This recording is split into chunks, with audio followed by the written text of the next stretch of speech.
I thought that I had everything figured out. A lot of people say that I am crazy. I was concussed for a few days. Why, hello there.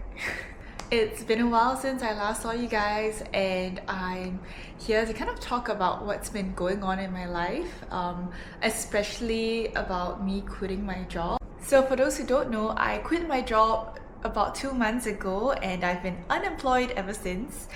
And we're gonna start with full transparency on where I am at financially, because I feel like half-truths just really set very unrealistic expectations for everyone. Because if you guys are gonna quit your job, it's not gonna be sunshine and rainbows financially, and you have to make some sacrifices unless you have lots and lots of passive income and savings. So let's get started on where we're at. For those who know, I actually bought a house in Singapore, so that set me back quite a fair bit, especially with renovation. So out of pocket expenses, cash wise, I'm down by about 100,000 in my savings, and that leaves me with like less than 30,000 in savings. Yeah, pretty crazy. I've also got mortgage, which is about 1,200 for my end of it, and I do have some passive income that's about 1,002 every single month, so that kind of nets out. But I also of course have my fixed expenses and my variable expenses. That's all I have. So my mortgage is paid for by my passive income and everything else comes out from my savings. So that's where we are at now. So I don't think I can survive for much longer if I don't get a job. But why did I quit my job, and why did I do it without a backup plan? So reason number one, so moving to Thailand and living in Thailand changed me a lot. I think back then I thought that I had everything figured out, you know, financially, career-wise and everything.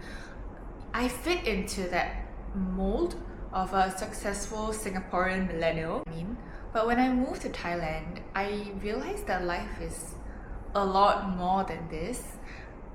It sounds really crazy, but it never occurred to me that there's more to life than getting a good job, a pretty decent salary, and buying a house, living alone, and also meeting new people from all around the world, and even just like locals in Thailand. It's really shifted my perspective. Like, the world out there is so much bigger than getting a 9 to 5 and earning a certain amount of money to hit certain milestones in life. Like, my time in Thailand has not always been sunshine and rainbows, and for those OGs out there who's been with me since the beginning of my journey, you guys know that I've been through a lot of highs and lows in Thailand as well. But one thing that I've learned there is that I don't know myself as well as I thought I did. And there's so much more in me to discover, and I don't think that fitting into that traditional mold in Singapore has done anything for me in terms of self-discovery. Of course, I've learned a lot, I've grown a lot, but I think that I was so focused on meeting societal expectations that I didn't really step back and ask myself, what do I want? And what's important to me? Who am I? What am I good at? And what is there out there in the world for me? Yeah, so that's reason number one. Reason number two, I lost my spark. This is something that I contemplated on whether I should share for a really long time, because potential employers are probably watching this. But in the spirit of transparency, it's very, very important to address these issues instead of just sweeping it under the rug. Okay, so in the beginning of my career, I was like a really excited young girl, and I was like, I'm gonna climb the career ladder and I'm gonna do whatever it takes. And I had this spark in me, and throughout the years I watched that spark DAO. I can only work for a company if I believe in the founder's vision, the company's direction. And so when I work towards something, I invest a lot of my heart and soul into it. That also means that I take setbacks very personally. I take my job very personally. And when there are things that I feel I'm no longer able to value add or change in a positive way, it affects me a lot. And especially when it's a cycle of, maybe things starting to look a little bit better and then you get disappointed again and again. And it's like same thing, different day. It's so demoralizing and you just shut down. And I think that was what happened to me. So I lost my spark. And of course, I had a mental breakdown when I came back from Thailand. There was this day at work that I was so triggered that everything I did, I would break down and cry. And I realized that I just couldn't do it anymore. And then reason number 3 is that I was very jaded. So this is something that not many people talk about, but when you work in a small startup, you get parachuted into positions that you are sometimes, or more often than not, underqualified for because of the lack of resources, and you're probably like the best bet for them. When you're in a leadership position, you are sitting in with the founders and listening to every single thing, every single discussion.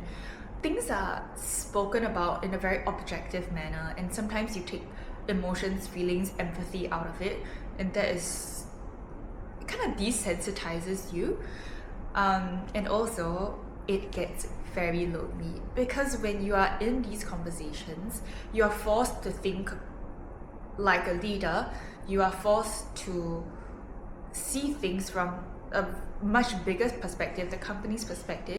And these are things that your team, your peers may not understand. It's something that you may not even be able to share with them. And even if you do share with them, they may not understand because they are looking at it from an employee's perspective, and rightfully so. And sometimes that disconnects you from the people you care about, be it your team or your peers. And it's very lonely. It's really very lonely. You don't have anyone to talk to other than people who are also in leadership. As a young girl, it really affects you. And now let's get to the exciting part, and that is why I left without a backup plan. A lot of people say that I am crazy to leave a job that paid me decently enough for me to enjoy my life, and also because I just bought a house, they're like, how are you gonna pay your mortgage? But if not now, then when? I don't know how much my mental health can take anymore. I didn't like the person I was becoming at all. I get very easily agitated.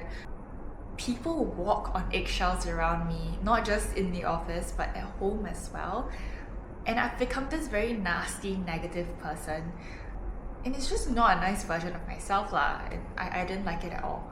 So yeah. Also, I know that if all else fails, I can still find a job and pay for my expenses. So I am in a very privileged position where I don't have any dependents.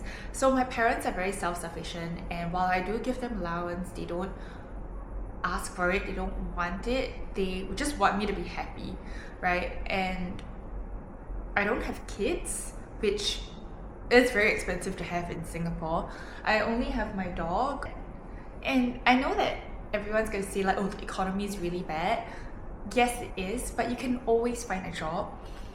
Maybe not a job that pays as well, maybe not a job that you enjoy, but there's always going to be a job out there that helps you get by. So I'm not afraid of just quitting my job and not having another job lined up. So what's next for me? Well, I don't know. After 2 months of being unemployed and traveling a little bit around Thailand, I do realize that even traveling around Thailand takes up quite a bit of money. And I don't get paid enough on social media to do this full time. So this is something that I'm kind of struggling with. I'm still finding a way to get freelance gigs that can fund my travels around Thailand, because at this point of my life, that's all I want to do. I want to share with you guys like the different parts of Thailand, like beyond Bangkok. There are gonna be a few videos coming up soon on that.